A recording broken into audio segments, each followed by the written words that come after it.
topics and opinions expressed in the following show are solely those of the host and their guests and not those of W4CY Radio, its employees, or affiliates.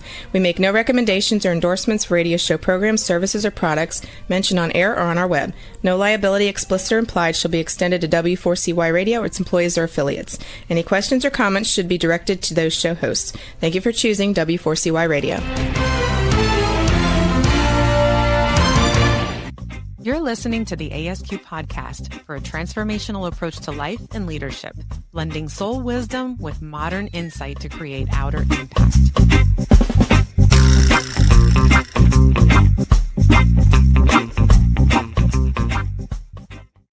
Hello. Well, welcome everyone to Oh, sorry. Yeah. That's what you do to me. Yeah. But I want to welcome everyone to another episode of the ASQ podcast live. You Thank said you, that everybody. with I love it. Yeah. I love it. I have to tell you, I love our commercial. Like every time I listen to it, I start dancing in my seat. You know, you have to have the little Bob Marley, a Caribbean type of vibe. You know, that's right. He's one of the contributors to like all this methodologies and stuff that we talked about. There you go. All right. Well, again, welcome everyone to another episode of the ASQ podcast live. Yes. I'm Momar. This is Jesse. Yes. And what do we have today? Today is going to be exciting. Awesome. This is one of my favorite people. You're one of my favorite people in the world too. I know. So today, I'm going to go ahead and read the bio. Today, we're excited to welcome Maurice Nolli Rubio-McMillon. I was going to say Nolli the Creator, but Nolli the Creator. Yes. Also known as Nolli the Creator. I didn't see that. A multiracial author, artist, and educator from right here in Florida, South Florida. Nolli's work lives at the intersection of art, identity, and self-discovery. A former art teacher who was recognized as the outstanding first-year teacher of the year. I almost bit my tongue. He has dedicated his life to helping others see the beauty and strengths in their own stories. Through his visual art, bold designs, and debut novel, Damn Boy George, and Thanks for the Heartbreak, Nolli explores what it means to heal, to belong, and to live authentically in a world that often asks us to shrink. So please help us welcome Nolli the Creator. All right. Hey. How was that? I almost bit my tongue. I had to slow it down. Yeah. You know what I have to do? I have this thing over here that kind of like does like little claps and stuff. I want to start using that now that actually that's a great idea. Yeah. So every time I make a mistake, whatever. Yeah, I'm gonna start doing that to you. I'm gonna start wah, wah, wah, wah, wah. But anyways, Nolli, so good to have you on the show. How are you? I'm doing very well, thank you, and thank you for having me here. Of course. Absolutely. Thank you for coming. You were one of the very, very first people that we interviewed for our long form podcast, right? So I'm going to encourage everyone to go and watch your entire story as one. And it goes back way back, almost like a couple years now. Quite a few years back when we had you in the original podcast when we first started. And we wanted to have you back for this live version because we work a little bit together. But I also see in a lot of the things that you have as an individual. So we want to start right now in this segment to talk about your personal development journey, the things that you've learned in your journey, before we get into the second part, which will be how you are affecting culture to your writing and the things that you do. So tell us about your journey in life to become Nolli the Creator. Take the long form interview and shrink it into 15 minutes. You got this. That's hard. No pressure. Essentially, what I learned in that interview, that interview for me was very eye-opening. And we touched on my history growing up as a mixed race individual during a time I grew up in the 80s, early 90s, where even though we had gotten past segregation, being, black or white was still here in Fort Pierce, it was still an issue.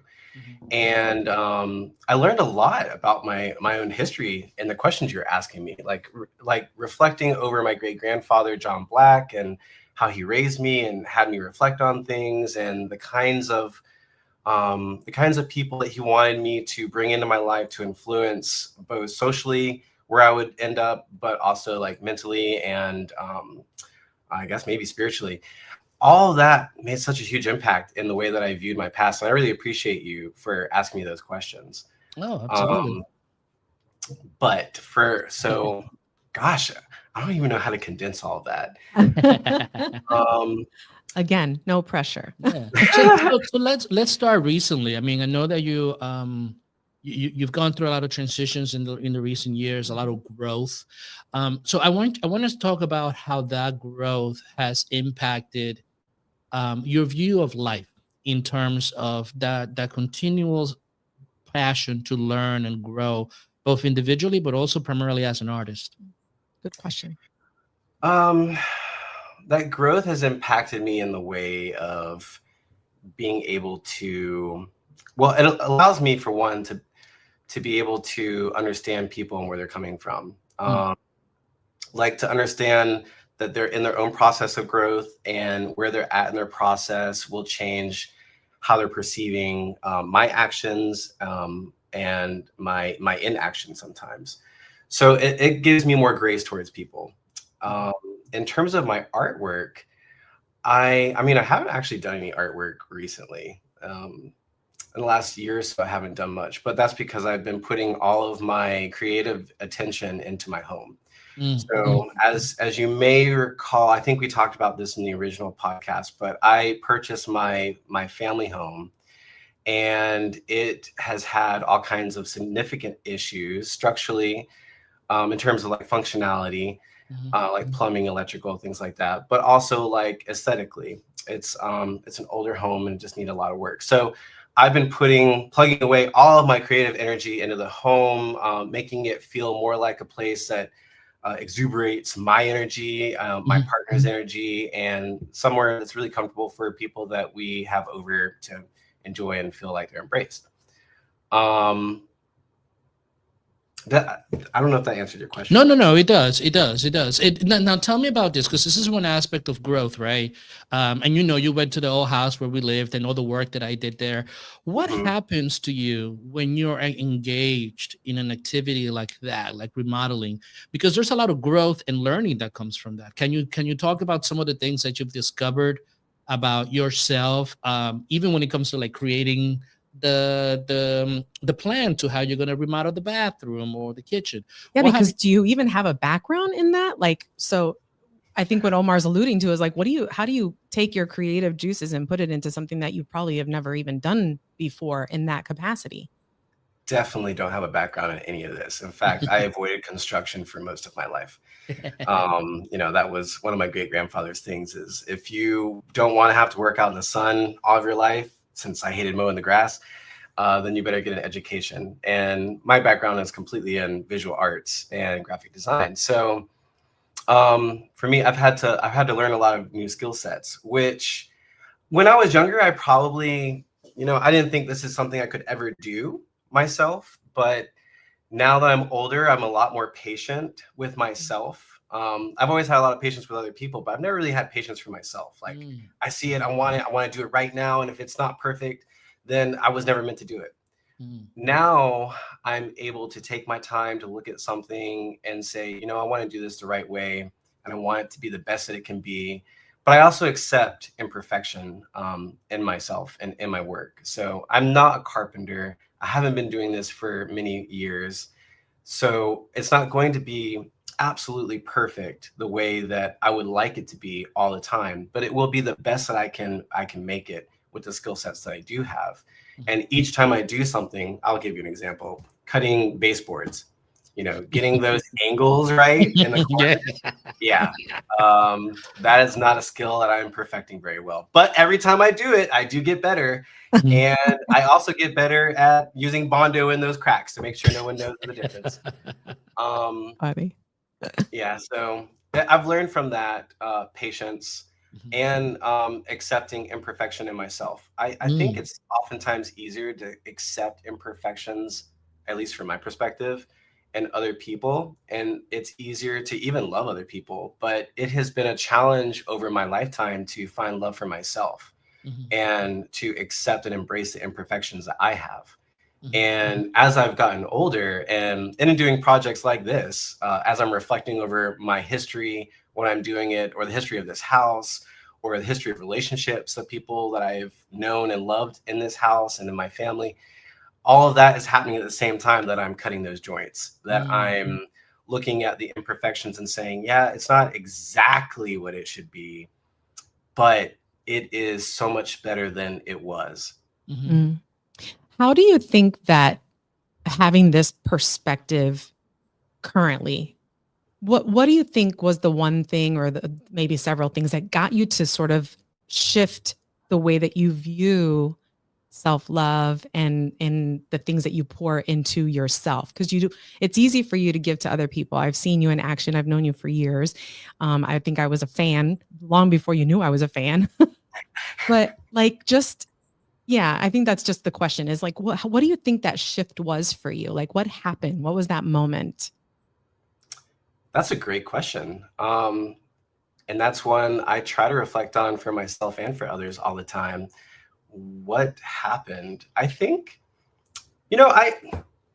excuse me.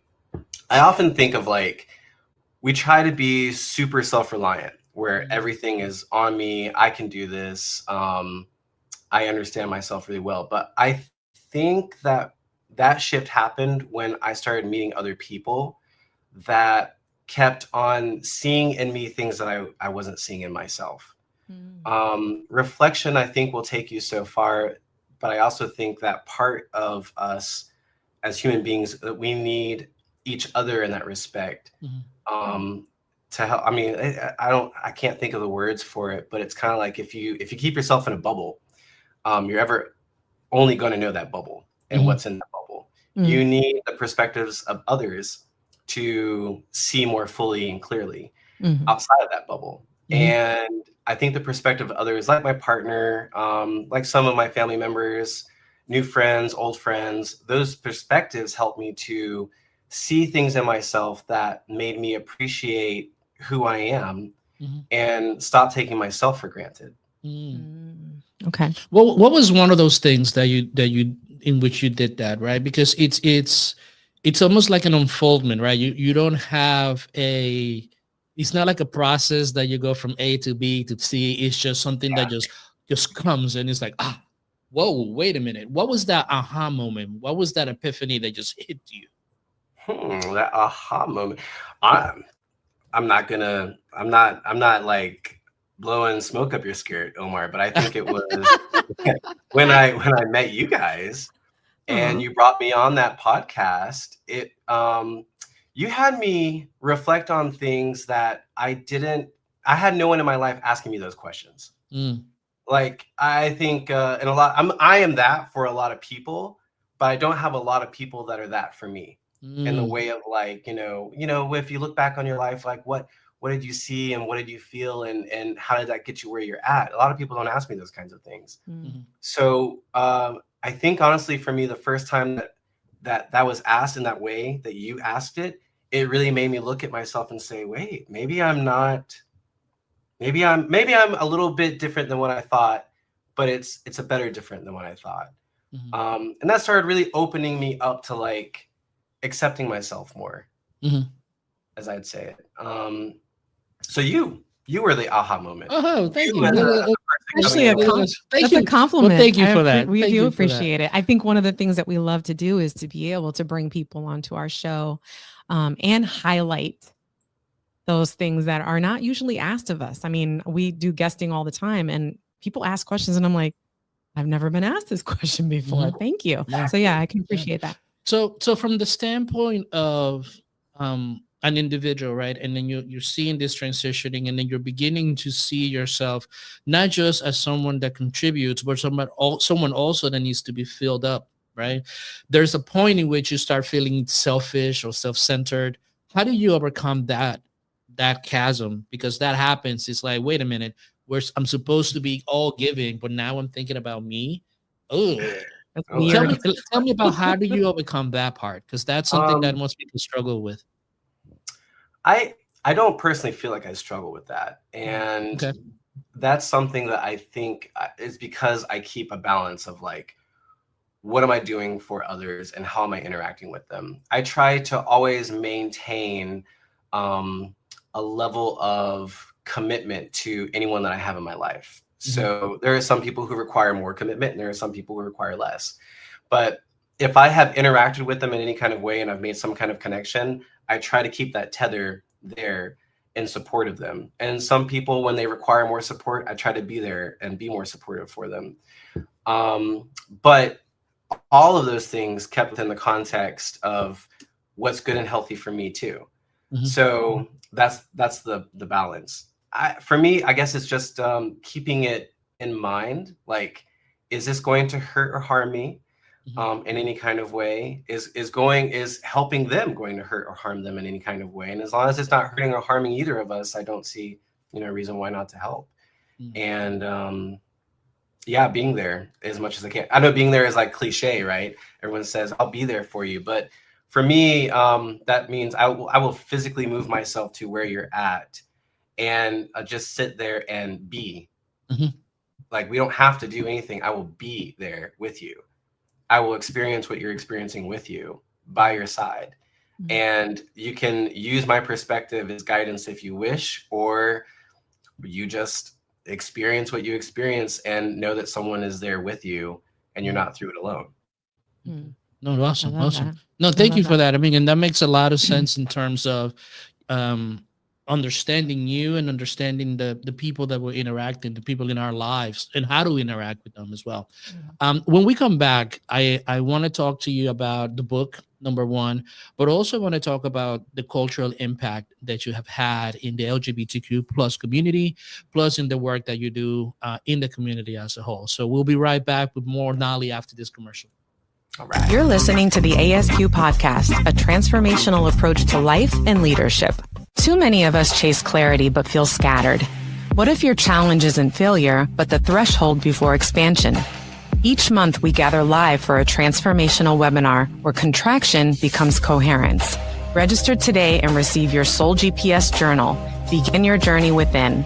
Scan the QR code or visit asqempowerment.com. At ASQ, we need one platform to do it all: funnels, emails, forms, and automations. That's why we run our entire ecosystem on Go High Level. It is the tool that saves us time and builds real connections with our audience. We believe in it, we use it, and we recommend it. Start your free trial through our affiliate link today. We don't just find podcast guests, we find aligned voices. That's why ASQ uses Podmatch to connect with leaders and creators worldwide. It's how we've built relationships that shape life and culture. If you want meaningful conversations, join through our affiliate link today or scan the QR code. Find your match on Podmatch. Leaders are burning out. Teams are disengaged. Cultures are fragmenting. ASQ Empowerment transforms leadership and culture from the inside out.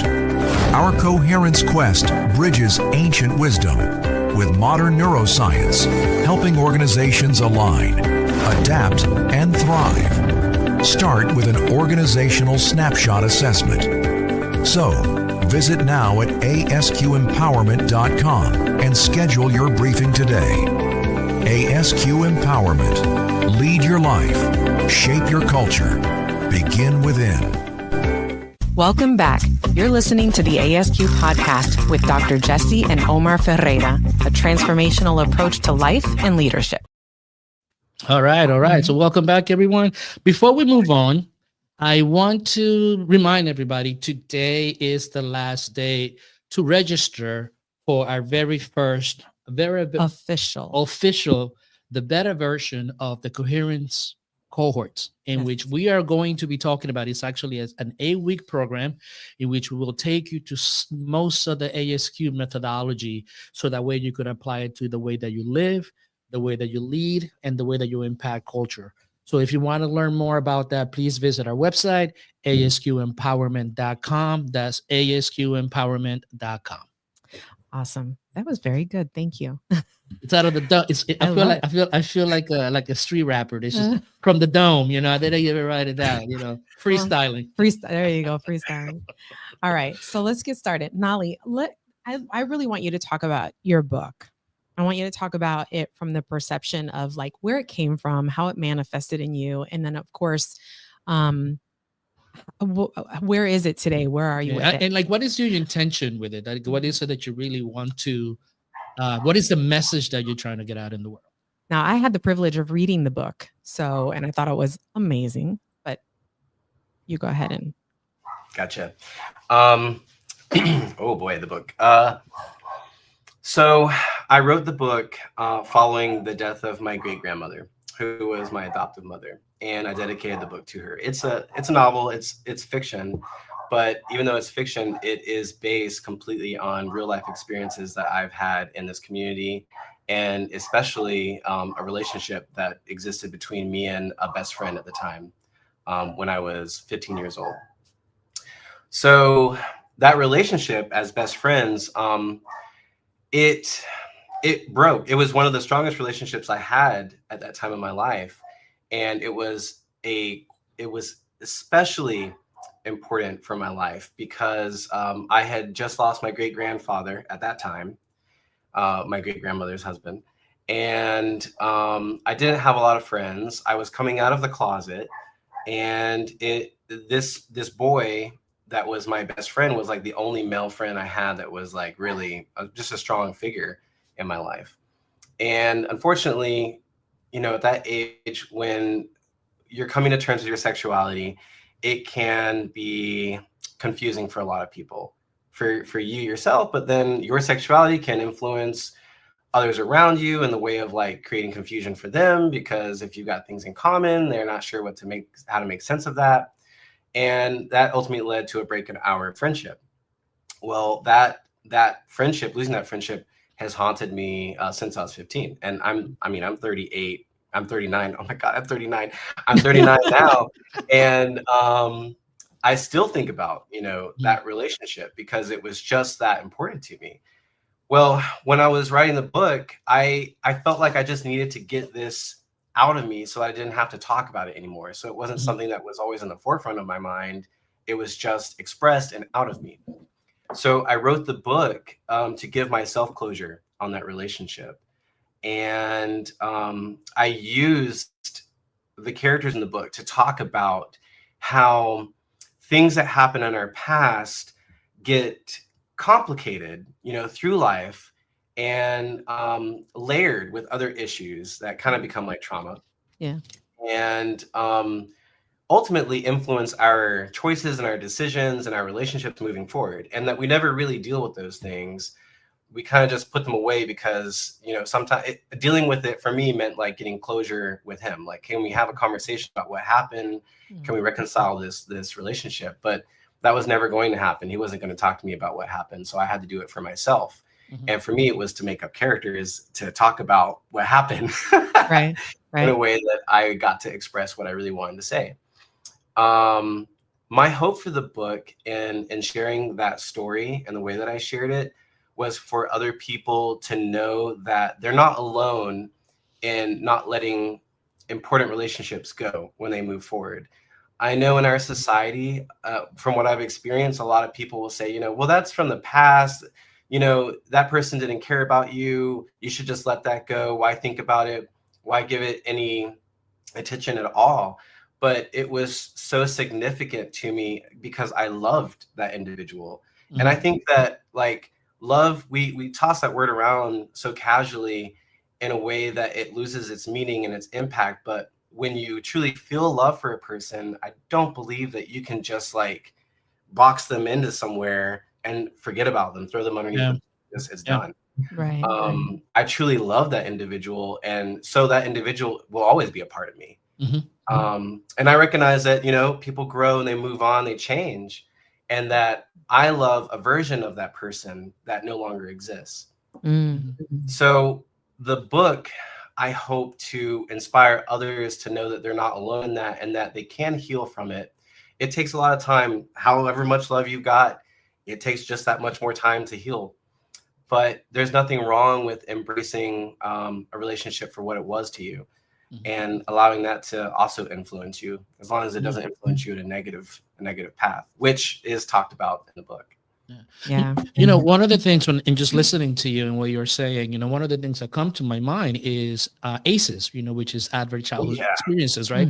So in terms of ACEs, because I know that you're very familiar with it, and that will be considered an ACE, right? The dissolution and the dissolution of love is one of the hardest ACEs to overcome, because it goes at our identity.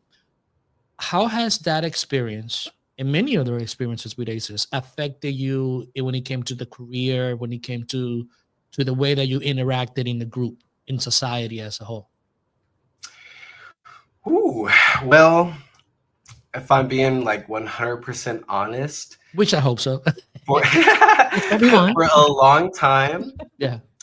it stopped me from, it prevented me from making friends with heterosexual men, because I started to believe that heterosexual men were incapable of distinguishing like friendship love from romantic or other forms of love, right?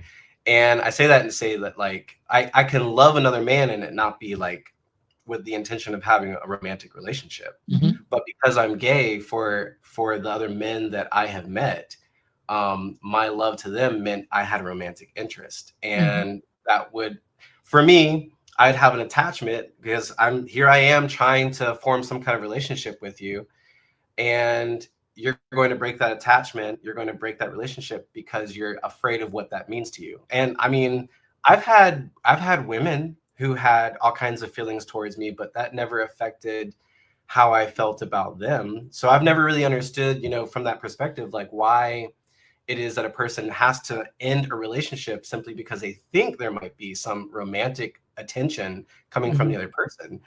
To me, that's just more flattering. Like, you love me? All right. So yeah, that's affected me in my personal relationships over the past few years, though. Especially after writing this book and getting that out of me, I've kind of moved beyond that. I have made some heterosexual male friendships that I feel good about.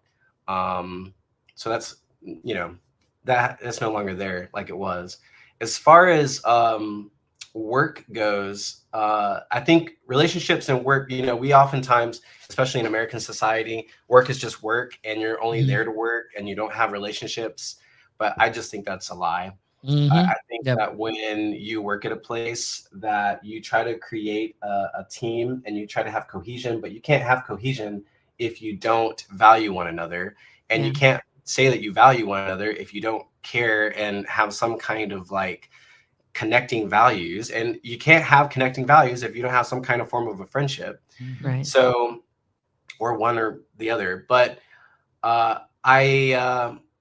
that meant that I would oftentimes not have those kinds of friendships at work. So I didn't feel like I belonged, a lot of times if there was a heterosexual male that I just couldn't bond with, because now I had like, what's it called?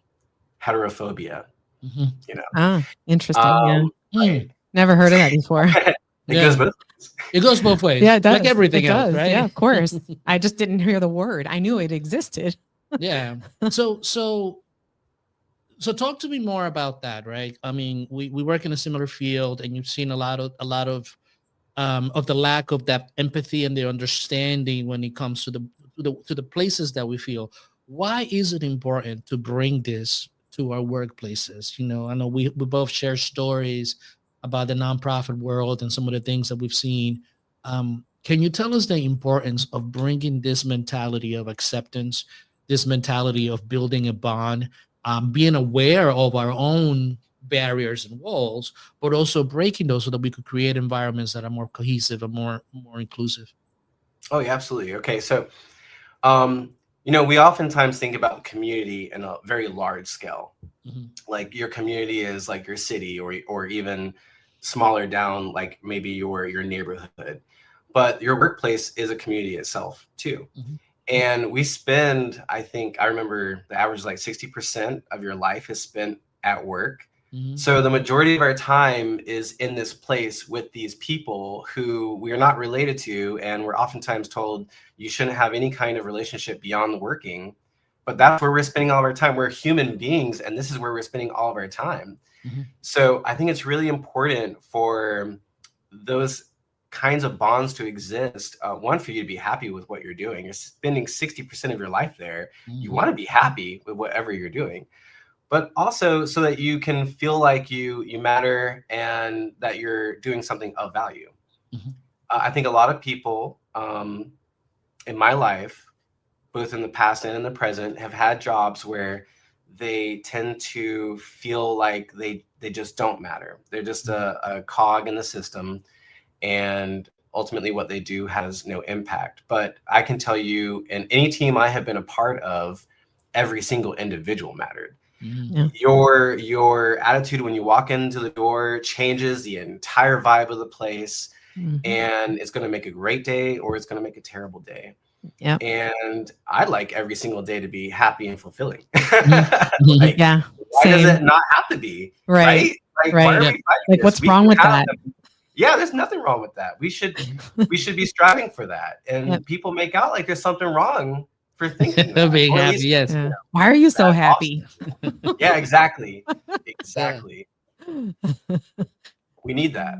Yep. We really do. It's definitely a shift that I'm passionate about, because that's what I studied and that's what my book was about. And I talked about the amount of time that we spend in the workplace. It's, suffice it to say, it takes up a lot of our time, a lot of our energy. And so having this mentality of bringing people together and enjoying each other and having this camaraderie and community it's important. It's important. It's a good perspective to have, and to bring into your world, into your culture. So I have a question. As a result of, it's a great mentality that you have. I think that, you are at a level of awareness that some people are, trying to get to, having grace for other people. And I think that correlates into what you're talking about when you're talking about work and trying to build that cohesion in community, right? How does that mentality and that work contribute to what you're doing in the LGBTQ plus community? Like what talk to us a little bit about that. So I've been in and out of the community in the way of like volunteering for different organizations over the years. And right now I'm not currently super involved in the community in the way of volunteering, but I do work with Inner Truth Project to run an LGBTQ peer support group, which I think is really important to have like a safe space where you can talk about things that might be difficult conversations to have with friends or family. I also am involved in like, we have, oh my gosh, I just forgot completely. Treasure Coast Bowling. We have Treasure Coast Bowling, and that's like a social group. It's a bowling league, but they do a whole lot of other things in the community that allow us to come together and meet new friends or talk with old ones that we haven't seen in a long time, that sort of thing. Because our community here on the Treasure Coast, once upon a time, all the gay communities kind of revolved around a bar, right? Every city had a bar, and that was like our community center, so to speak.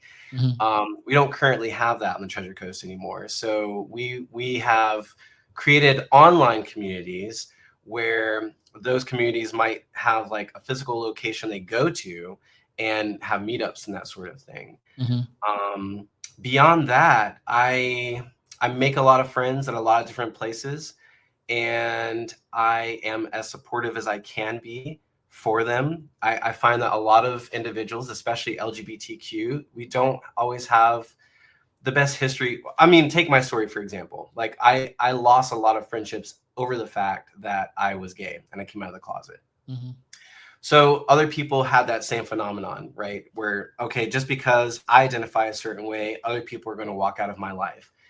They end up not, some other people have not built a support system after that. They continue on through life, kind of going from friend to friend, the way that some people like couch surf places. Like I don't have a stable place to call home.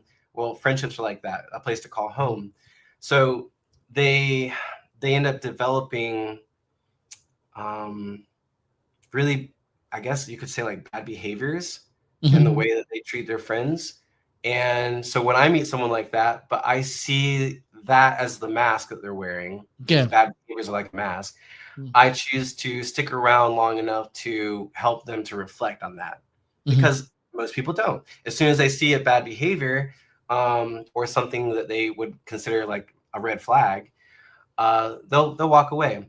And I think it's important for us, especially in marginalized communities, to stick it out long enough to help a person like take a look at their own actions, their own choices, and make decisions for themselves, seeing that, you know, this doesn't have to be this way. You don't have to view it this way. You could choose a different viewpoint. You could choose to take a different course of action. And if you don't have someone who will sit long enough with you to do that, you may never get there. You might get there on your own. I'm not saying that you won't, but I think it's very helpful when other people are willing to be there with you. Just like you helped me reflect on what my past was like. If we each take a responsibility to help others around us reflect on things constructively, not just, you know, critiquing them, with positive intent out of love, then they may come to a better place of understanding of themselves and how they're interacting with others. Yeah. Let me ask you this. It's going to be a challenging question, and I'm still trying to formulate it in my mind, right?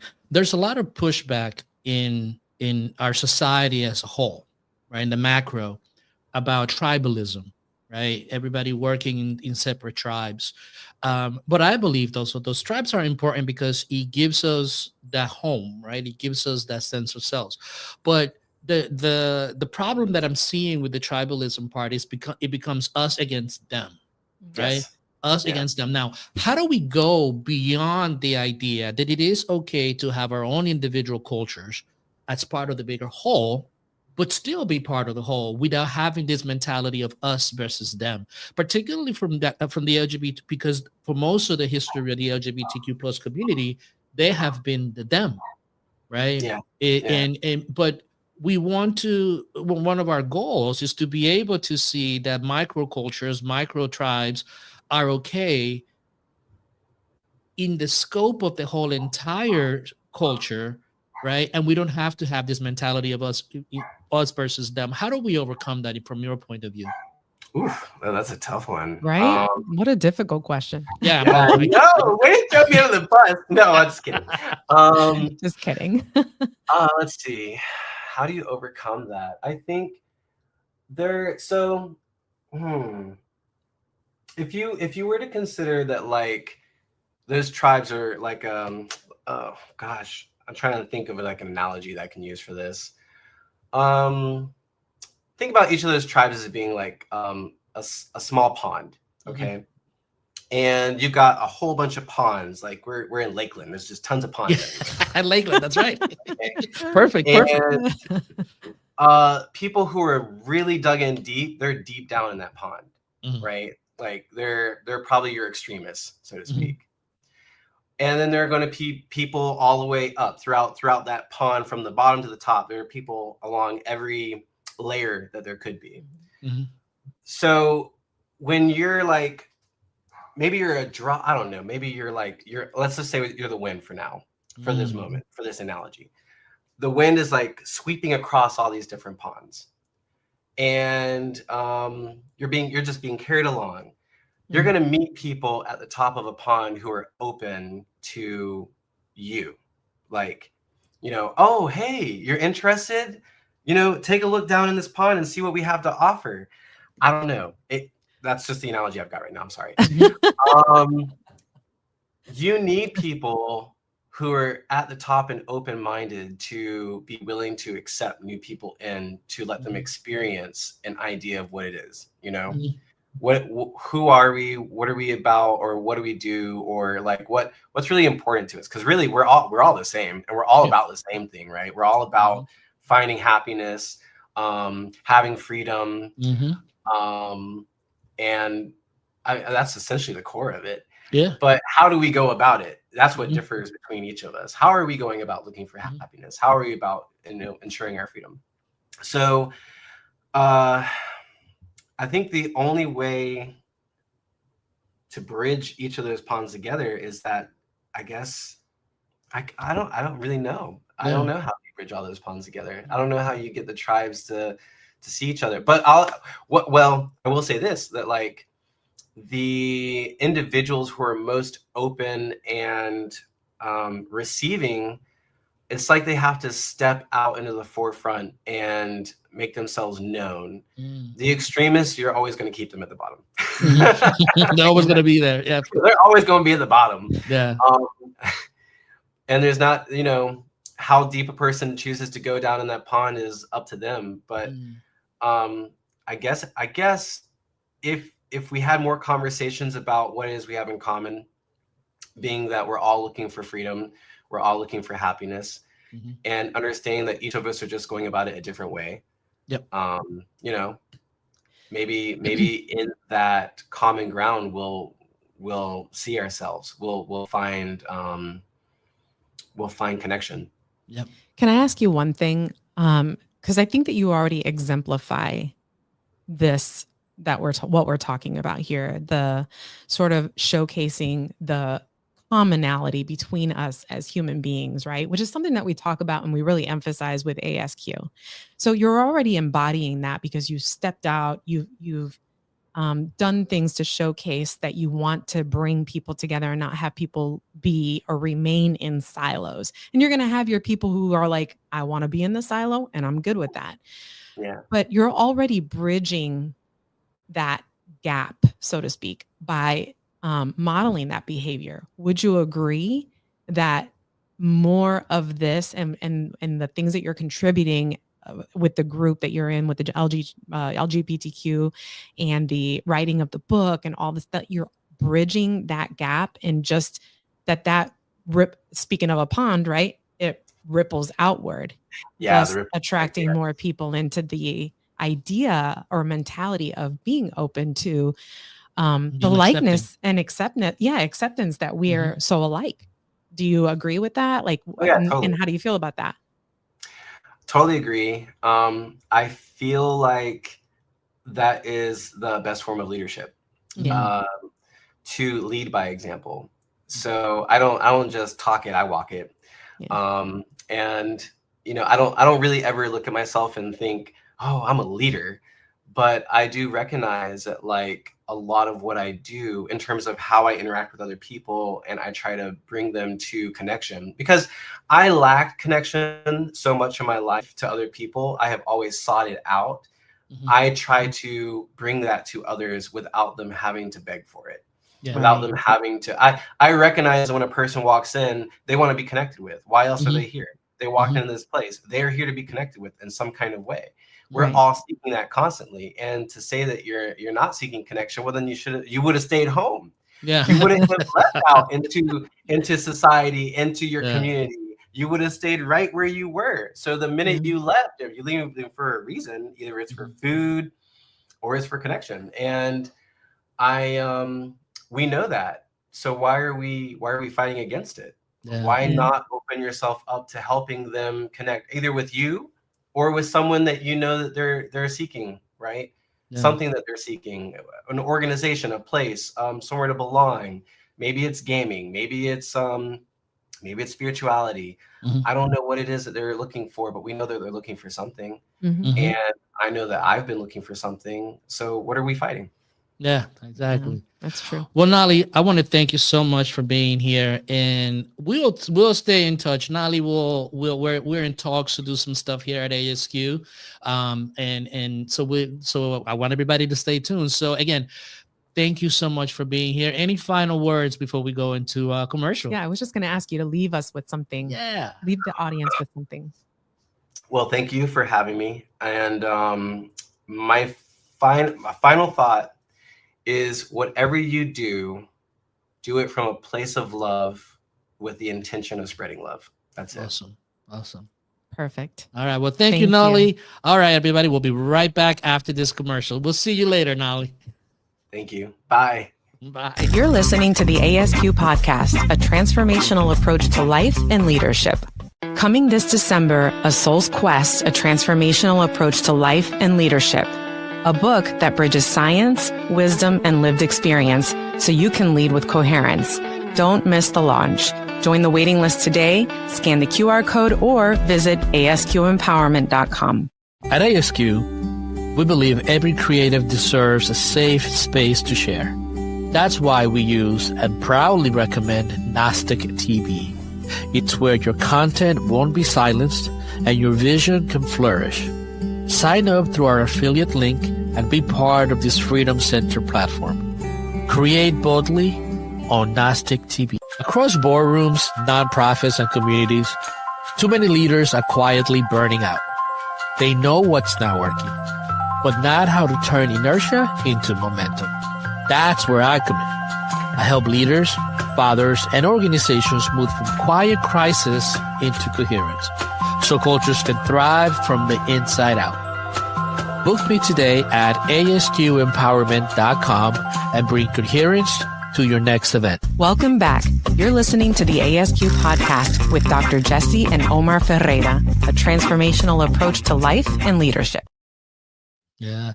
It's interesting because the live shows are a little bit different than the long form conversations that we have. Yeah. And I have to keep time, on in forefront. So I was like, oh my God, I'm rushing. I wanted to keep talking to Nolli about some of the stuff, but Nolli will be around and we'll be having more. Always the ASQ family will see more of him. For sure.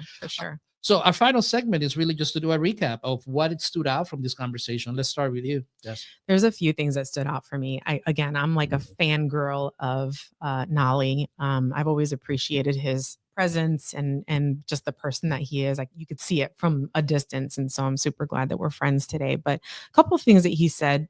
There's two things that stood out for me are the fact of self-appreciation and extending yourself grace. I'm big on that because I don't think we do that frequently enough. We're always really hard on ourselves, and thus sort of impacts the way that we show up. Yep. And then the other part is just his awareness in the giving and taking, that reciprocity, and how he balances that in his relationships. I think those are things that touch me personally because I think I struggle with those things, just being completely open. So, and also just, his idea of, and highlighting the fact that we're all alike. We are all seeking the same things, happiness, freedom, belonging, family, love, and the idea of wanting to be in silos and be compartmentalized or put ourselves in a box is just something that isn't really, it's something that we're trying to shift. That's our movement, right? It's part of what we do. Yeah. So like, to me, a couple of things stood out. Number one is this ability of any situation that you go into. In his case, was remodeling the home. Yeah. Right. How that gave him an opportunity to reflect. Right. And reflection doesn't have to be this thing that is so rigid, right? It stems from situations like that, reflecting on your life as you learn something, learning patience from that, ACEs. And we'll talk more about ACEs, out of our childhood experiences, and even experiences that we have as adults that really skew the way that we look at the world and how we interact with it, right? Yes. Being aware of those things kind of like makes a big change, because then you're able to see in other people. Right. But the one thing and the final thing that stood out for me was this idea of the different ponds. Right. Yeah. Right. But one of the things that I wanted to add to that is that line from Cloud Atlas. What is an ocean but a multitude of drops? Yes. Right. It's if you really think about it, we think ourselves, all the waters of the world are connected. Yeah. Right. Evaporation, the cycle of water.